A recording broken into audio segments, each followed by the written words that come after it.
So, you want the truth, the whole truth about Israel. The truth is very simple.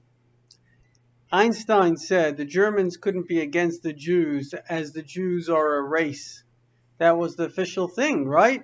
They killed 6 million people. My great grandmother, her whole family, 6 million, according to Russian archives, actually 7 million people. Most horrific, barbaric, sadistic, maybe Genghis Khan was worse than these Nazi bastards. 2 million gypsies, Poles, mental people, whatever they could kill and murder and torture. It was an industry of murder. They made lampshades out of people's skin. They were selling soap from Jew fat. I mean, these are the most sick people that existed. Even Genghis Khan wasn't such a sicko like the Germans. So we have to ask ourselves a question. What were the Germans against? Think about it.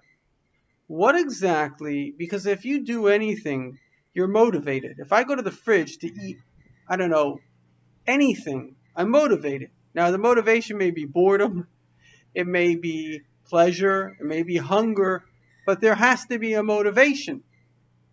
And this is very important for us to understand. If a person kills someone, there has to be a motivation. It can either be they want to benefit, they want their money. It can be something else, their self-defense. Or it can be sadism.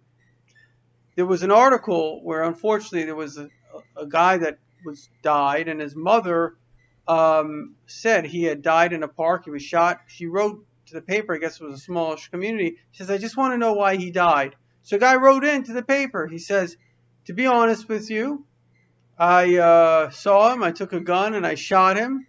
He says, I guess I enjoy murder. There are people that are sick. Now, the truth is they're not so far from us.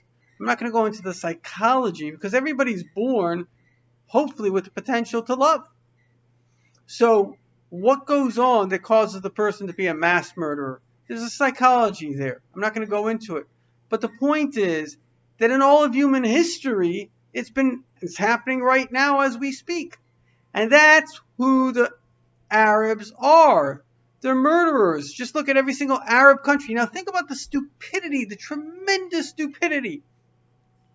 On one hand, people, morons, will say, oh, look at the Arabs. They're busy killing one another. That's a bad thing. Civil war in Syria, in Lebanon, in Yemen, Libya, and savagely hurting and murdering and destroying and raping the sick stuff. And yet when it comes to Israel, suddenly the Arabs attacking Jews are saints. You have to get the logic.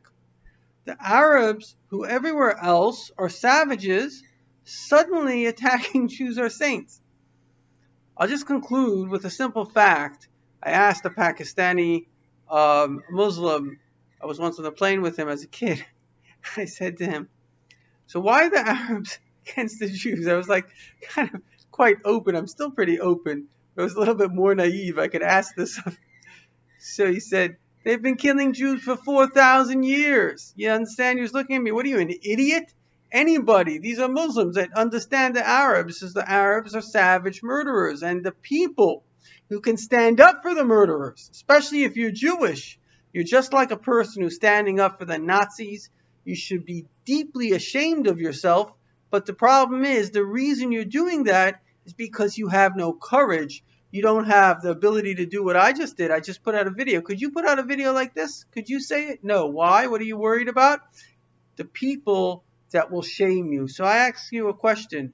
If people will shame you for your opinions, they are or are not your friends. What do you think?